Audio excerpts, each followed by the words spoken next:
Ma chère Alicia, tu sais que je raffole des savoir-faire ligériens et aujourd'hui, j'ai décidé de vous faire découvrir celui de Loïc qui fabrique des figurines de plomb de manière complètement artisanale. Bonjour Loïc. Bonjour. Alors, qu'est-ce que tu fais exactement là avec ce drôle de liquide doré? Ce drôle de liquide doré, c'est un alliage de plomb et d'étain avec lequel je fabrique mes petits soldats de plomb. D'accord, et ça fait longtemps que tu fais ça? Moi, ça fait une vingtaine d'années, mais ces moules que je tiens dans mes mains, ils fabriquent ça depuis 200 ans. Et rien n'a changé sur la technique? Pratiquement pas. Le geste est le même. Simplement, on a aujourd'hui remplacé les moules en bronze ou en acier par du silicone. Ah, des moules comme Voilà. ceci. Des moules qui nous permettent de faire une dizaine ou une quinzaine de pièces à la fois. Ah oui, forcément, ça a fait une petite avancée technologique. Exactement. En fait, on n'aurait pas eu les moyens de continuer à fabriquer des figurines, des créations notamment, si on avait dû continuer à fabriquer des moules en acier qui coûtent très très cher.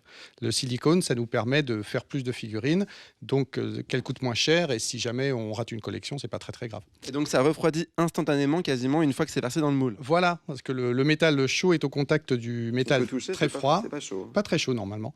Et il refroidit, voilà. Plus ça va, moins ça refroidit, bien sûr, parce que le métal réchauffe. Mais au départ, c'est le simple contact avec le moule qui fait refroidir la figurine. Et alors cet outil, c'est quoi exactement? Alors ça, ce que vous tenez dans la main, c'est un rifloir. En fait, ça va nous permettre d'enlever les figurines, les aspérités sur les figurines. C'est-à-dire qu'il y a toujours des défauts. Bah, en fait, ça, c'est pas un rifloir. Ah d'accord, c'est pas un rifle. Ça, c'est le truc que je... C'est celui-là, le rifle. Voilà. Celui du maître. Donc, ça permet d'enlever les aspérités, les plans de joint sur les figurines qui sortent du moule. Et alors ici, c'est le seul atelier de France qui fabrique encore des figurines de plomb? Oui, on est la dernière fabrique française de soldats de plomb. La classe. Eh oui.